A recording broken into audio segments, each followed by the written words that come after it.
yaal soo dhawaada maanta waxaan ku suganahay gudaha magaalada Berbera gaar ahaan tikada magaalada Berbera halkan ayaan doonayaa inaan warbixin waafiyo oo ku saabsan horumarka ka taabagalay tikada magaalada Berbera aan idinka soo gudbiyo hadda ayaan u bixi doonaa gudaha magaalada Berbera oo noqotay mid ka mid ah marin ganacsiyeedka geeska Afrika oo wax badan idinkaga baahan yihiin ayaan doonayaa bal in uu wax idinka iftiimiyo maanta horumarka ballaaran ee tikada magaalada Berbera dalku waa dalkaygii dadku waa dadkaygii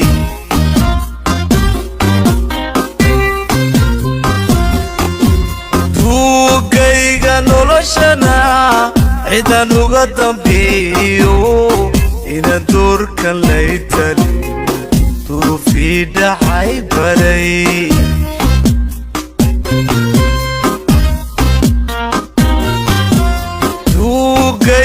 noloshana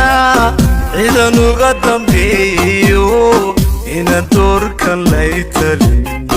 duruufii dhacay baray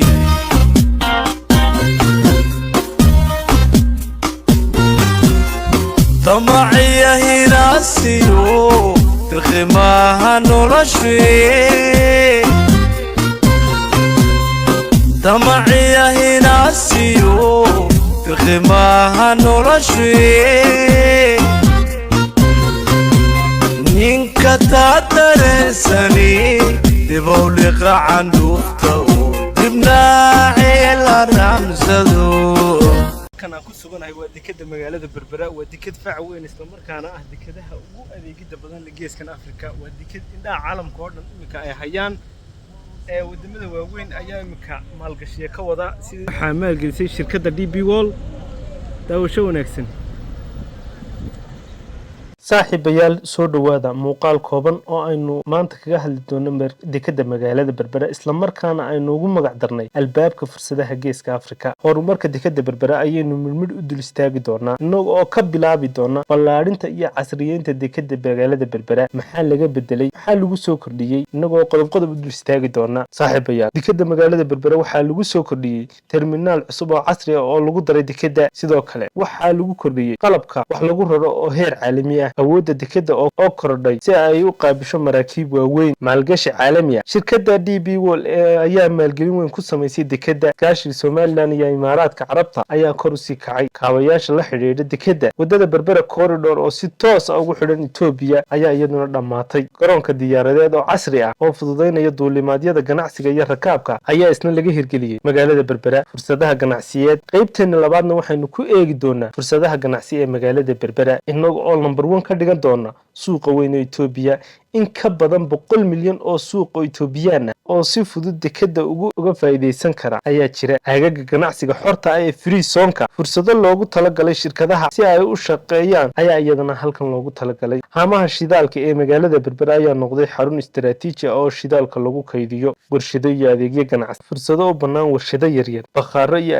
adeegyada maraakiib qaybteena saddexaad waxaynu ku eegi doonaa qiimaha istiraatiijiga ee Berbera inagoo oo number 1 ka eegi doona juqraafi ahaan Berberi waxay ku taalaa meel isku xidha bariga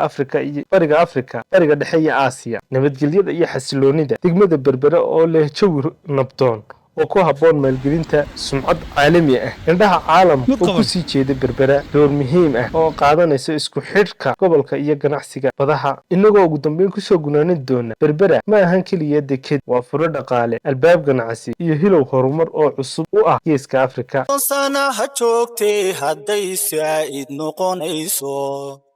70 iyo 60 iyo hadday siiba sara dhaafto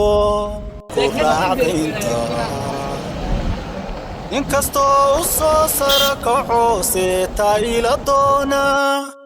ninkastoo sir hoos iyo xirxidha dabina sii jeeda hadafkayga la mas'uulin karo sadarka doodayda saaxiibayaal horumarka iyo horumar kale oo fara badan oo nimkeeyo muuqan oo la taaban karo oo ka hirgelay magaalada Berbera ayaan maanta halkan ka soo gudbinayaa fadlan muuqaalka markuu soo gaaro subscribe like iyo comment aad iyo aad baad mahadsantihiin